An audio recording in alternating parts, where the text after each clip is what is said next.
Okay, welcome back to the last talk of the afternoon session on mathematical physics. For those who don't know me, I'm Nalini Joshi. I'm from the University of Sydney in Australia. Today, as the last talk, we have Fabio Toninelli, who received his PhD in 2003 in physics from the Scuola Normale Superiore in Pisa. He's held positions at Eindhoven, Zurich, Roma, and Lyon, where he has been based since 2004. As you will see, his research lies in equilibrium and non-equilibrium statistical mechanics, and he was a plenary speaker at the International Congress on Mathematical Physics only last week, I believe, in Montreal. Today, he'll speak to us about two-dimensional stochastic interface growth. Fabio. So, thank you for the introduction. I would like to thank the scientific committee for inviting me. It's a great honor. So the title is a bit different from the one of my proceedings and the one I announced initially. The reason is that I decided to restrict my presentation to a particular aspect of large-scale dynamics of interfaces, and that is two-dimensional stochastic interface growth. So let's see right away what this is about. So what you see here is as a discrete interface. It's a two-dimensional object in R3, say. And so it's a discrete object. It's made of elementary unit square faces, sort of parallel to the three-coordinate planes. On the right, you see the same surface just seen from a different direction of space. So these are the kind of objects that will appear in the talk. I will look at such things. So as you will see, they are related to other very nice objects, mathematical objects, combinatorial objects that are random tilings and Dimer model on the hexagonal lattice. So the interfaces that will appear in this lecture are not static objects. They will depend on time. They will evolve. So you might think of various physical situations where such evolution arises. One could be this interface might be the surface of a crystal that is growing, and a crystal, you can grow it by spraying with a beam of molecules that hit the surface, attach, maybe move a little, and then stick there. So the surface of the crystal is actually growing randomly because these molecules don't hit, they sort of hit randomly the surface. Or you might think of the interface as being separating two phases of a thermodynamic system, like the plus and minus phase of the ferromagnet, and then you might be in a situation where there is an asymmetry, like there is a magnetic field that favors one of the two phases, so the one phase is invading the other, so the interface is growing. You may think of this kind of situations. So as you may imagine, nothing will be very interesting as long as I look at the finite small portion of the interface at small times.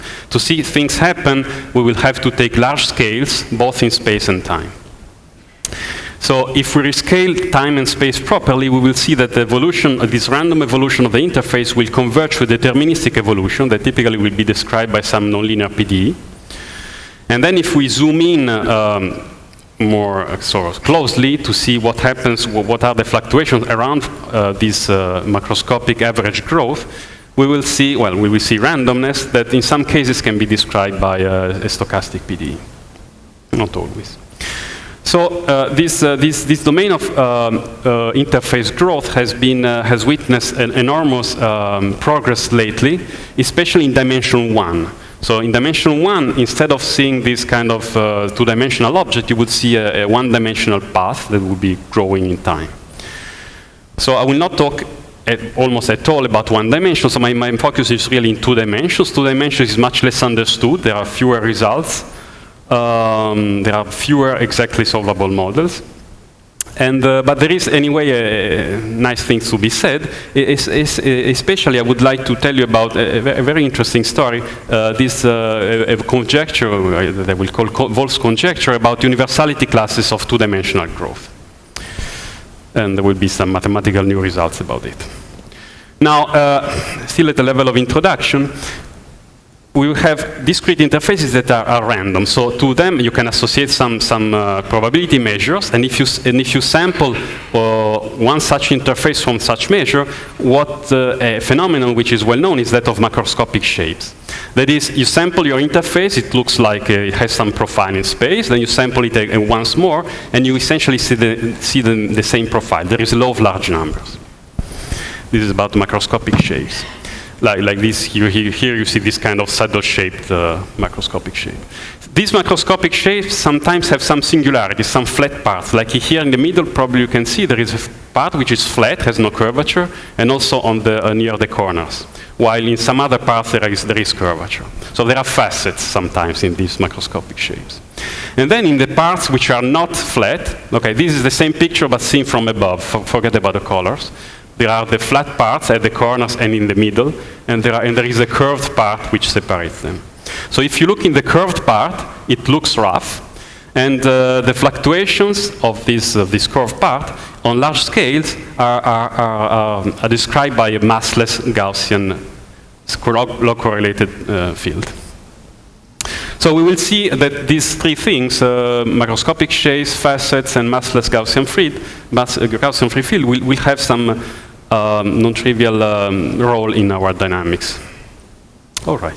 So here is more or less the same picture as before, just for a smaller portion of the interface. So let's look more closely what kind of interfaces we have. So it's a discrete two-dimensional interface. I will also call it a monotone surface, because if like here, I assign to every point of it the height with respect to the horizontal xy plane, you see that the height is weakly decreasing in both x and y direction. So it's a plane partition. Okay. So there are various other ways of seeing the same picture. So first of all, if you forget the three-dimensional structure, you can just see this as a rhombus tiling of a domain of the plane. So it's a tiling with three types of rhombi with three different colors. They don't overlap. They leave no hole. Okay, and it's another way of seeing this. And then if I forget the colors of this rhombi and draw a segment along the longer diagonal of each rhombus, and I move here, it's the same picture, I just see these segments, and then what you see is a perfect matching of the hexagonal lattice. Perfect matching, so it's a subset of edges which cover each vertex exactly once. It's also called a dimer configuration. I will also call this a dimer configuration of the hexagonal lattice. So there are these equivalent ways, the height function, the stepped surface, the lozenge tiling, the dimer configuration, they are all equivalent. The only ambiguity is in the choice of the overall zero, or the overall offset of the height. Here I've put this height to be 0, it could have been 12, and then everything would shift by 12. But apart from this ambiguity, these pictures are the same. Okay. Now here is another way of viewing the same picture. It's a kind of interesting and convenient for the dynamic purposes. So again, you have the same picture as before. Just there are no colors, but on top of each horizontal rhombus, I put a particle, a dot. And then when you forget about the lozenges, you just keep the particles. You see something like here. You have a particle configuration on the two-dimensional grid, which has a particular property of being interlaced, meaning that okay, you can label a particle by its horizontal position L. And then, given a position L, you can label them by an increasing label n, going from bottom to top. Like this is n-1, this is n at the same position, at the same horizontal position. And then the interlacement means that if you have two consecutive particles at the same position L, like these two, when you move one position to the left, you have exactly one particle, the purple one, which is in between them vertically. And same thing on the right. So they are interlaced like this. There are never two, and never zero. And actually, one thing one can easily see is that given the position of the particles, I can reconstruct unambiguously the tiling or the height function or the dimer configuration. They are really all bijections. Okay, so somehow the particle picture is a bit more convenient to define the dynamics.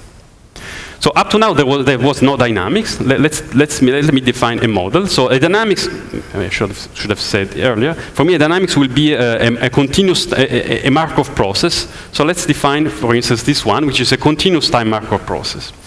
I have just to define the updates and the rates by which this update happen. So the elementary updates are of this type, are only of this type. When you have three rhombi that share a vertex like this configuration can locally rotate by 180 degrees and move to here. And this will happen with some rate p. And then the reverse transition will happen with another rate, 1 minus p. Okay, so notice that in terms of height function, the height in the middle here is changing by 1 in this update, plus 1 or minus 1. In terms of particle, I can view the thing as follows. When you have a particle here that is free to move up, it will move up by 1 with rate p, and the same thing, the particle will move down with rate 1 minus p. Notice that not always particles are allowed to move. For instance, in this situation here, the purple particle cannot move up, otherwise it would overcome the neighbor there, so the interlacement would be violated. So to summarize, I can say, well, dynamics consists in particles, interlaced particles. They try to move up and down with rates p and 1 minus p independently, except that when interlacing would be violated, then the update is just removed, is ignored. Okay. So, in the symmetric case, p equal 1/2, then the two rates are the same. And then, for instance, if you look at the evolution in a finite volume, it's very easy to see that the stationary and reversible, the unique stationary and reversible measure is the uniform one. But this is not the situation we are interested in. We are interested in a case where we have growth, so that increasing the height, say, would be more likely than decreasing. So actually, we are interested in the case p different from 1/2. In this case, the Markov process is irreversible. There is no detailed balance. And it's only interesting to look at, well, it's interesting to look at it not in finite volume, because in finite volume what happens is that particles have a drift, they accumulate, say, on the top, and then nothing more happens. We want to see a steady process. So it's interesting to look at such dynamics either on the infinite lattice or on the torus. Okay, so now for a few slides, there will be a few slides which are phenomenologies. So they don't just apply to this model I just introduced. They sort of describe what one expects to see more generally in interface growth models. I will introduce some concepts that is to be seen whether they are really well-defined mathematical quantities. And that you have to see sort of model by model, but it's sort of general phenomenological picture. So let's start with the first concept. It's asymptotic speed of growth. So, well, the asymptotic speed of growth, v, will actually be in general a function of the slope of the interface. The slope, of course, if we are in for d-dimensional growth, will be for d-dimensional interfaces will be a d-dimensional vector. In this picture here is just a one-dimensional thing. So things go as follows. You start from an initial profile h0, which has a overall slope rho, and has some fluctuations maybe. And then you let the dynamics evolve. And then this height function, this profile just grows. It keeps an overall slope rho, but fluctuations change. And v of rho would be just the asymptotic growth rate of the height, if it exists, if the limit exists, for large times. Okay, this is one thing. A second useful concept is that of steady state. So the height function goes away, so it doesn't have a steady state, but the gradients of the height can. So if you look at the grad h being an infinite array that contains all the interface height gradients between two neighboring points, it's an infinite vector. Initially it has some value, maybe it's random, it has some law, and then at time t has a different law, and as t goes to infinity, it's natural to us to imagine that this law will converge to some steady, to some limit invariant law that I will call p rho.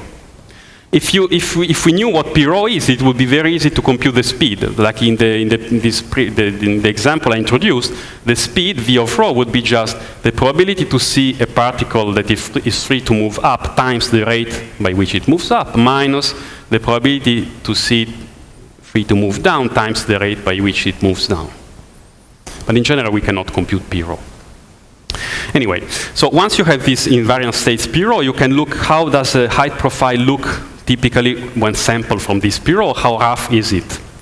And then you can measure roughness by the roughness exponent alpha, which is, well, you just look at the behavior at large distance of the standard deviation of the height difference between two points.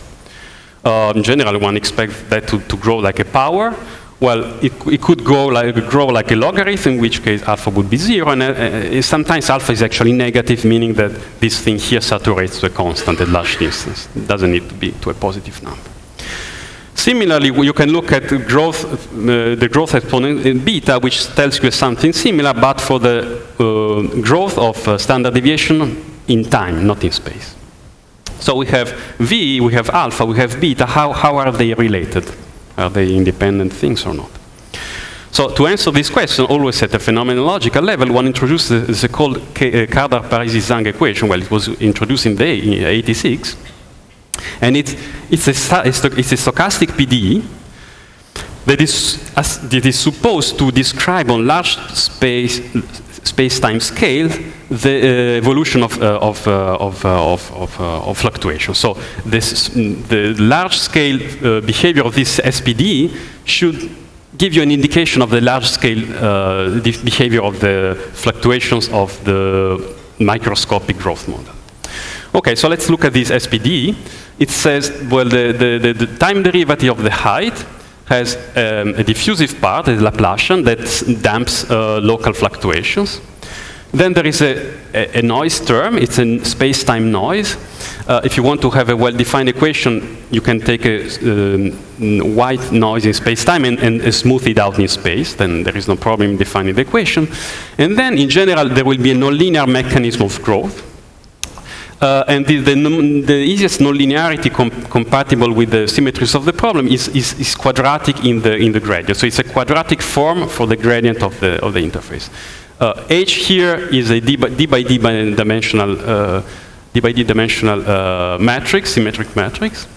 In front, you can put a parameter that tunes the nonlinearity. For instance, it's useful in perturbation theory. And what is the connection between this SVD and our model? Well, the phenomenological connection is that this matrix here, H, should be the Hessian matrix of the speed of growth V. Okay? So if you make this choice, this SPD is on large scales is believed to tell you how the fluctuations of your growth model behave. All right. So then one can just look at the SPD and try to guess what the exponents alpha and beta are. And then, well, okay, so let's see.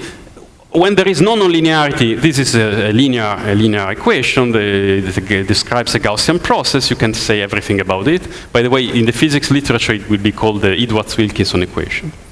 And then the stationary states are the Gaussian free field. And the exponents alpha and beta are given by these two numbers. Notice that they vanish in dimension 2. In that case, you have logarithmic growth of fluctuations both in space and time. Now, when there is nonlinearity, of course, things are much harder. In dimension 1, the three authors, Kardar-Parisi and Zhang, predicted that as soon as you have nonlinearity, the large-scale behavior of the equation will be different from the linear one. In particular, the growth exponent beta will not be 1/4, like here, but 1/3. And actually, this prediction is by now confirmed by many solutions of many exactly solvable models in one-dimensional growth models.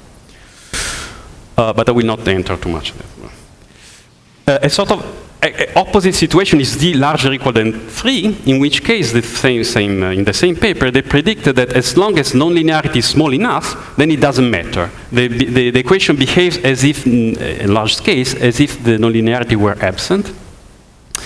And then up to a certain critical nonlinearity lambda c, after which something different happens, after which you have a different fixed point, a large-scale fixed point for the equation.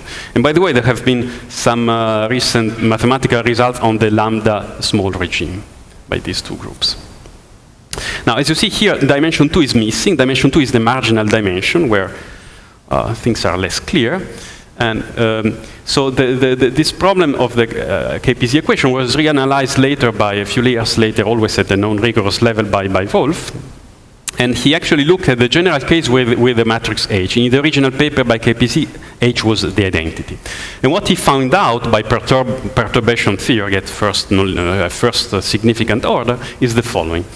He found out that when the determinant of this matrix H, which appears here, is positive, strictly positive, then again nonlinearity is relevant. As soon as you have nonlinearity, you should flow to some other fixed point which has nothing to do with the Edwards-Wilkinson. In general, you have two critical exponents that have nothing to do with those of the linear equation. Well, if instead this determinant is smaller or equal than 0, then nonlinearity is irrelevant. And again, like in dimension 3 and higher, the large scale fixed point should be the Edwards-Wilkinson one. So now if you remember that this equation was a phenomenological equation to describe microscopic growth models, one is led to the following conjecture that growth models in 2 dimensions should fall into two separate universality classes, the so-called anisotropic KPZ class, the one for which the growth of the speed of growth function has a Hessian with a negative determinant, negative or equal 0. In this case, we should find 0 exponents alpha and beta, and Edwards-Wilkinson fixed point. And the second universality class will be that for which the determinant is positive, and then we have some other fixed point. Okay. So let me say right away, all the results, the mathematical results I will present concern the first, the anisotropic class. In the isotropic class, that is still much more mysterious. For instance, these exponents here are only known numerically. It's found in various cases that, well, from numerics in various growth models, these exponents in the KPZ class are known to high numerical precision. You see these numbers here, but these numbers are not predicted by any theory. So in particular, it's not like 1/4 and 2/5. This numerics is precise enough to rule out such simple rational values. So there are some mysterious exponents that are not yet understood. Good. So let's see.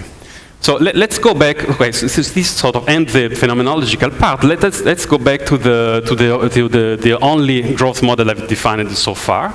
Remember, you have particles, interlaced particles. They jump up with rate p, down with rate q, 1 minus p, and suppose that p is 1. So they just jump up.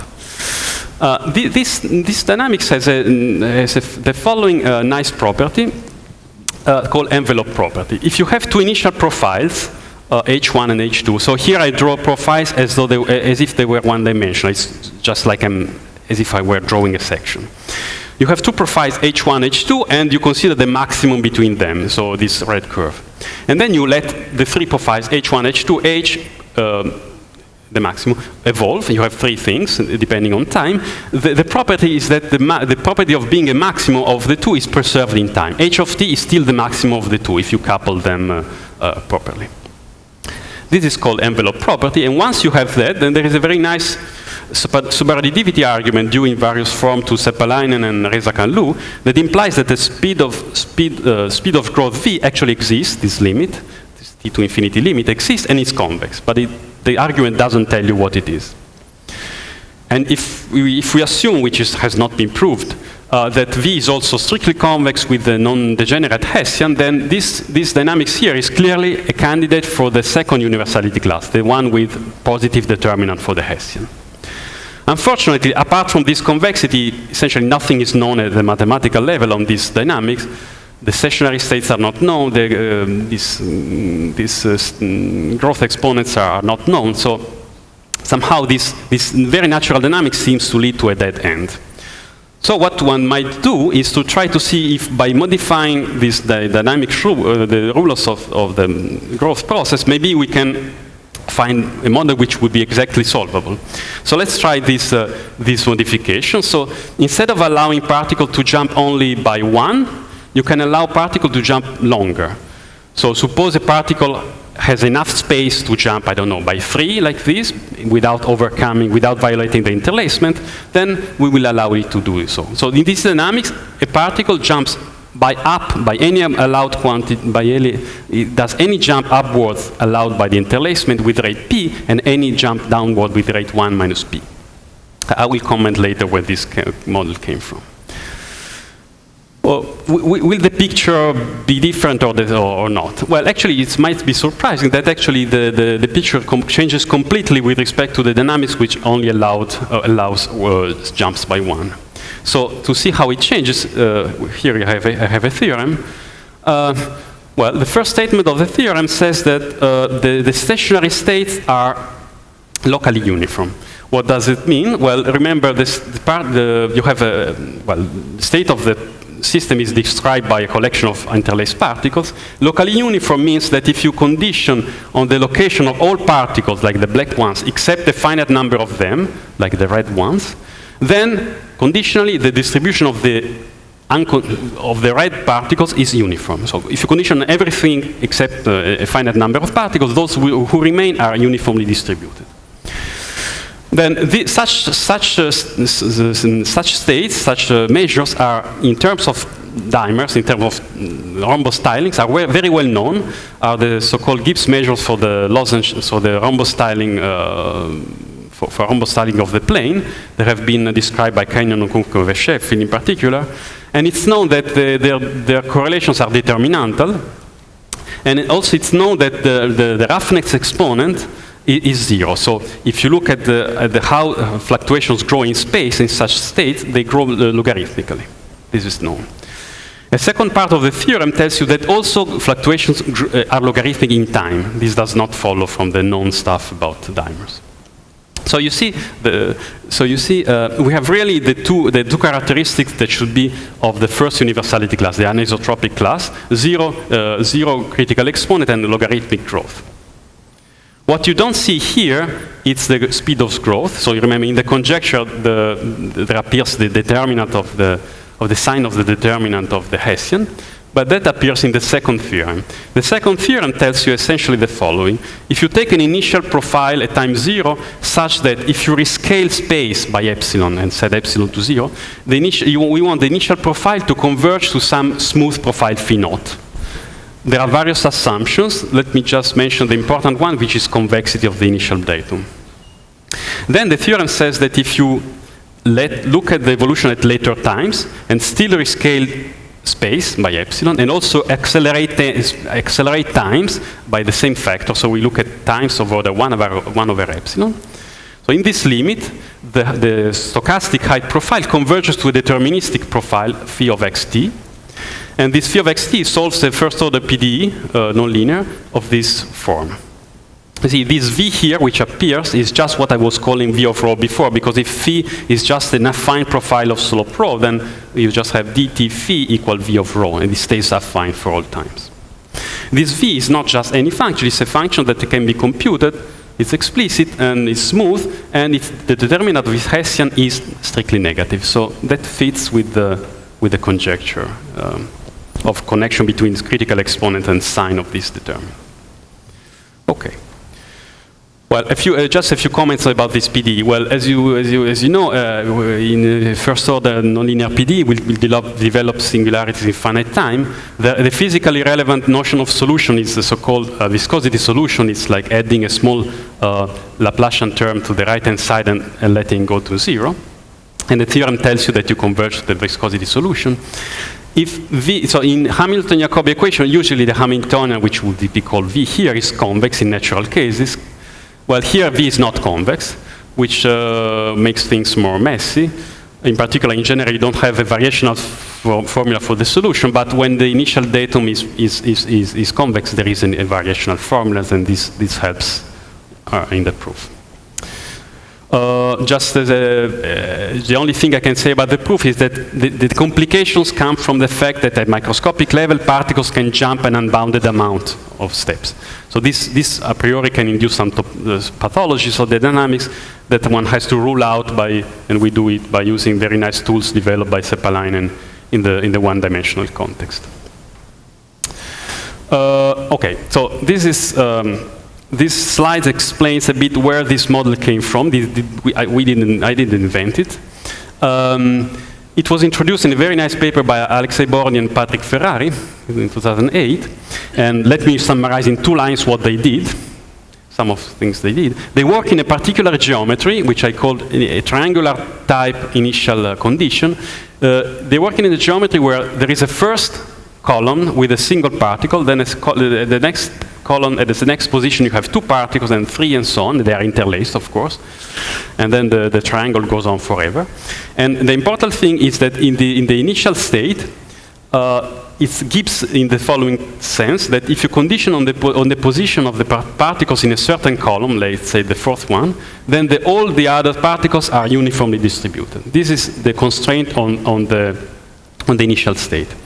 Given this kind of initial states, they were able to prove a hydrodynamic limit, so converges to the same PDE. Actually, they computed the speed. I mean, the computation of the speed V comes from their paper. They will prove that the fluctuation grow like square root log t, and they had a CLT on this scale. And just to condense in one sentence, the special thing the nice thing they noticed that with this kind of initial condition, certain space-time correlations can be written in terms of determinants. And this is not true for the general profile that appear in our theorem. So it's very different methods that we use with respect to them. Okay.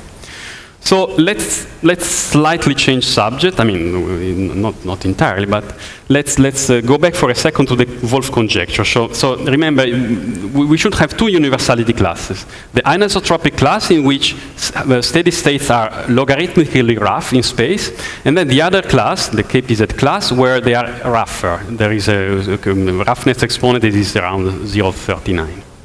But in any case, these steady states are predicted to be rough. Now, in equilibrium statistical mechanics, if you look at equilibrium interface models in 2 dimensions, there is a third possibility, that of smooth states. So there are some situations, there are some natural probability measures on discrete interfaces in 2D, under which the typical interface will not fluctuate much. So there are certain measures called smooth, such that if you look at the variance of the height difference between a point x and a point y, say, far away, this variance will not grow with distance. So in such cases, a typical interface will look like as follows. We should think of something essentially flat at height 0, and then occasionally some spikes, which are of finite size, typically, and also they are very, very decorrelated, like exponentially decaying correlations. And such situations arise, for instance, in this 2-dimensional SOS model at low temperature. In the Dimer model, it's for certain choices of parameters. Okay, so it's different from, it's really a smooth phase.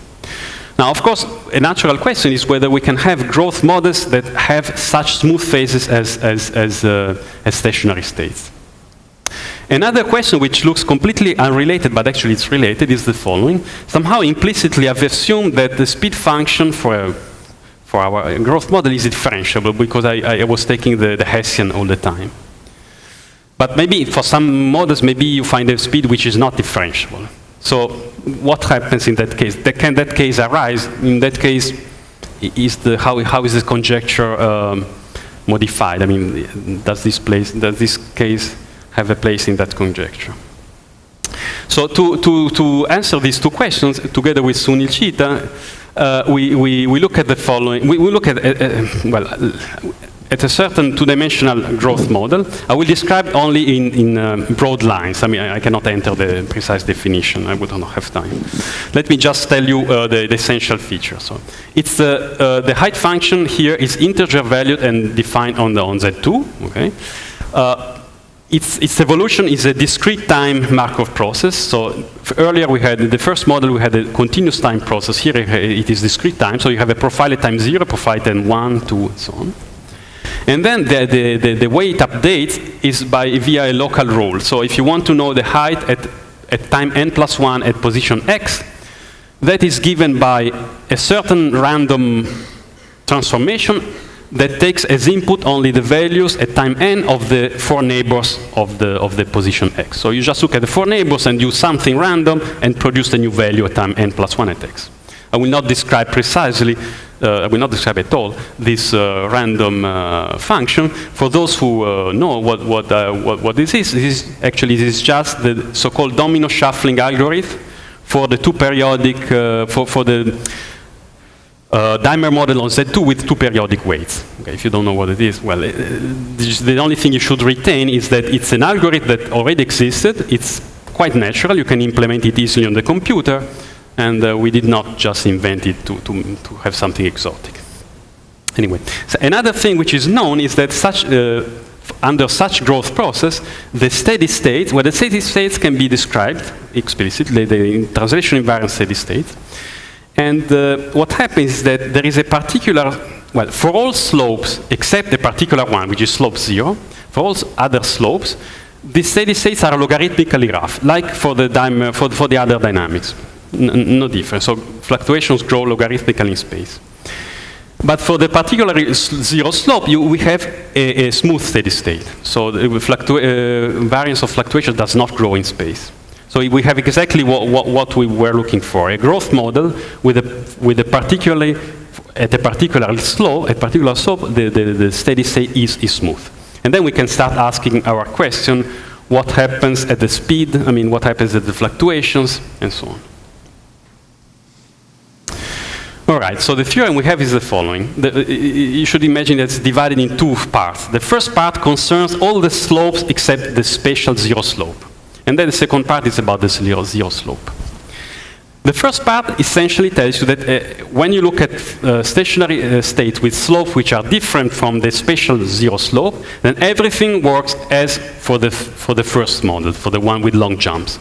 So fluctuations grow at most logarithmically in time. Well, we have just an upper bound, but we have very good reasons to believe that this is the correct order of growth. So we have some ideas for the lower bound, but we don't have it yet. And then you can compute the speed of growth as a function of the slope. It's a bit painful, but it can be computed. And then you compute the Hessian. It's differentiable away from rho equals 0.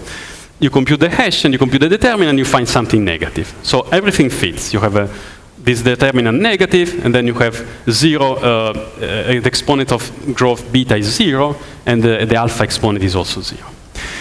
But then something new happens at the 0 slope. First of all, fluctuations are bounded in time. So you have this kind of growing interface that grows, but stays very, very, very tight around its mean. The fluctuation does not grow at all in time. And the second thing is that if you look at the speed of function v close to the slope 0, it is not differentiable. And the way it behaves near 0 is the following. So you have the speed of growth v as a function of rho. Rho is the slope. The slope is a two-dimensional vector, so I can look at its absolute value and the angle, so to speak. So v behaves as follows near 0 slope. There is a first term which is proportional to the absolute value of the slope, so that tells you it's not differentiable at 0. And there is a second term which is of order rho to absolute value to the cube, and then there are other terms.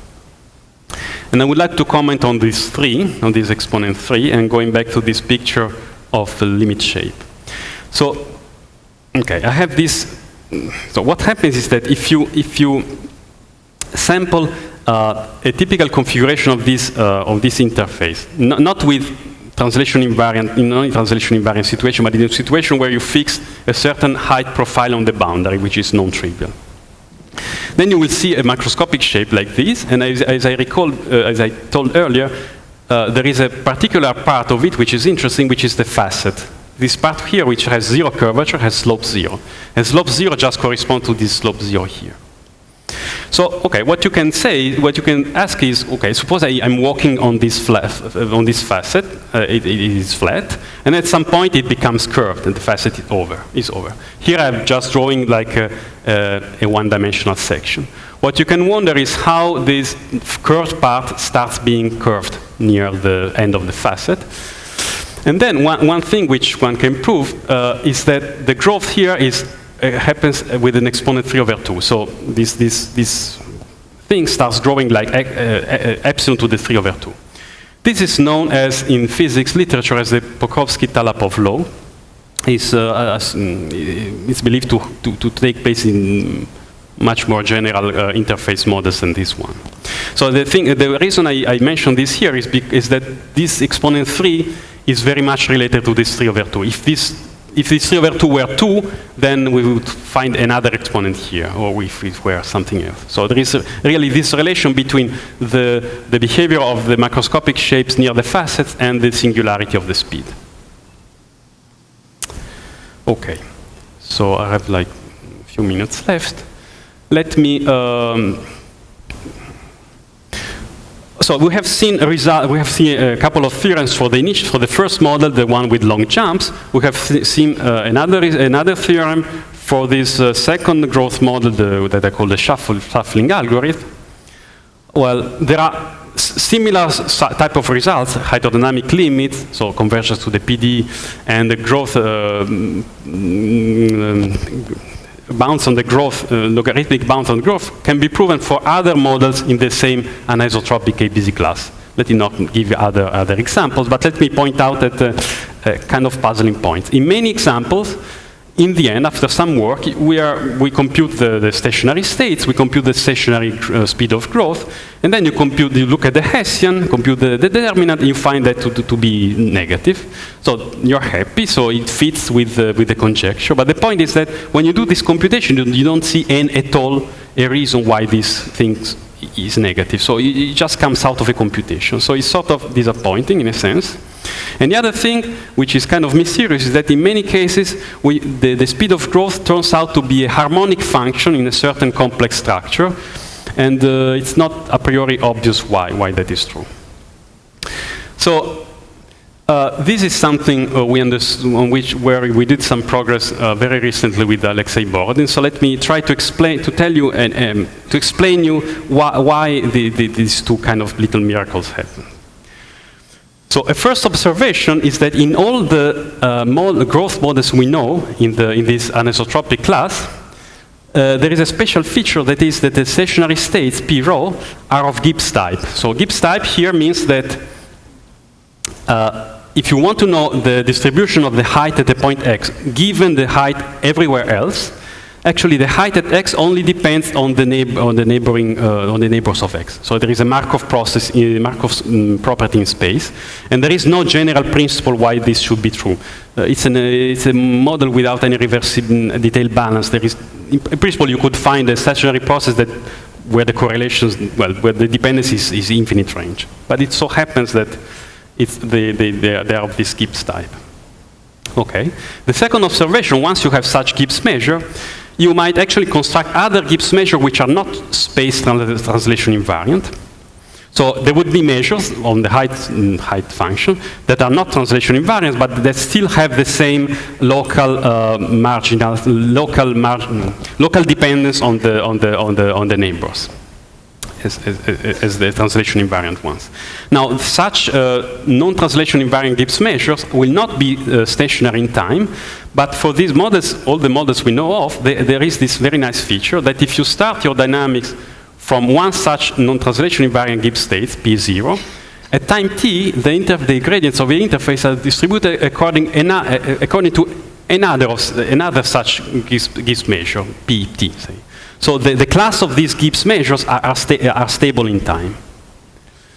Now, the next observation is that if you take one such Gibbs measure and you sample a height profile according to it, on large scale, so if you rescale space, the height function will concentrate on a deterministic profile, phi, which minimizes a certain surface energy functional, whereas here sigma is the surface energy associated to this Gibbs state. I said otherwise, the height profile concentrates on the solution of the associated Euler-Lagrange equation, which are nonlinear PDEs of this type. Okay, so let's see where this argument is leading us to. Well, on one hand, the Gibbs property is preserved. On the other hand, in time, on the other hand, profiles sampled from Gibbs measures are on large scales minimizers of the on large scales are solutions of the Euler-Lagrange equation. So this tells you that if you look at the hydrodynamic PD, and if you start from a profile which solves in space the Euler-Lagrange equation, at time t you will find another profile, it's different, but it will still solve the Euler-Lagrange equation. So the Euler-Lagrange equation are preserved by the time evolution. And then clearly this gives you a certain relation between V, which appears in the hydrodynamic PD, and sigma, which appears in the Euler-Lagrange equation. And what we realize with Alexei is that this gives you a nonlinear relation between the Hessians of the two functions, and if you do some calculus, it implies that the determinant of the Hessian of V is negative, which is, we found empirically in many examples, but now we understand why. But there is a second part of the theorem that maybe is more for the experts. In the particular case where there's the surface tension is that of a dimer model, as is the case of in both my examples, the solution of the Euler-Lagrange equations are known to have a very nice parametrization. So this second order PDE can be rewritten actually as a first order PDE for a certain complex variable Z. Okay, this has been found out by Kenyon and Okunkov. And then the second part of our theorem is that says that in this case the hydrodynamic PDE preserves the Euler-Lagrange equation if and only if the speed V is a harmonic function of such complex variable Z, which is something also we found empirically in my many examples. So I have like 8 seconds left. Okay, here is a slide which just says this is the stuff which is in my proceeding part, which is not in the talk. So it's concerned the symmetric case where P is equal 1/2. There is a completely different set of questions and different set of answers. In particular, when we find hydrodynamic PDEs, they are of parabolic type and not hyperbolic. But let me just summarize what we did. I discussed two-dimensional stochastic interface growth. Especially, I discussed this conjecture on the two different universality classes. And I presented some new mathematical results for one of the two classes, the anisotropic KPZ class. We have seen hydrodynamic limits. We have seen logarithmic bounds on fluctuations. We have seen a relation between singularities of the speed and the facets of the macroscopic shape, and we have seen an argument that now explains a bit where this negativity of the determinant comes from. There is still work to be done. Let me just mention two open problems. The first one is, well, in all these models we see the signature, we see that these models have the same critical exponent as the Edwards-Wilkinson equation, the linear equation. But it would be nice to prove that actually this model converges in a stronger sense to this Edwards-Wilkinson equation. This is open unless except in some limiting cases. And the second question is, of course, what about the KPZ, the second universality class? We have no results there, no idea how to say anything about these critical exponents. That's left for the future. Thanks.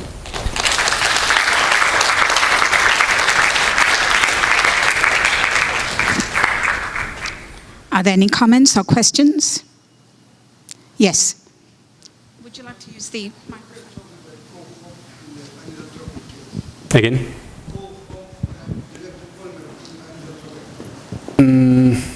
No, I don't think so. So you see, yeah, but it's like you look. Yeah, I think it doesn't. No, I think it doesn't work. Or was it a question, or you're saying it? No, I don't think it would work.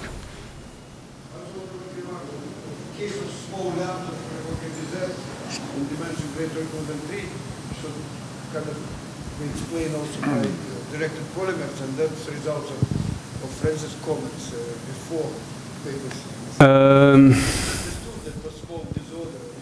Well, but okay, I don't know in which slide I have it, but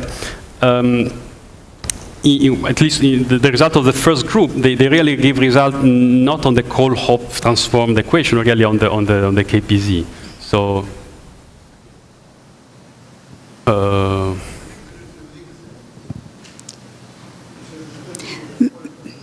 Okay.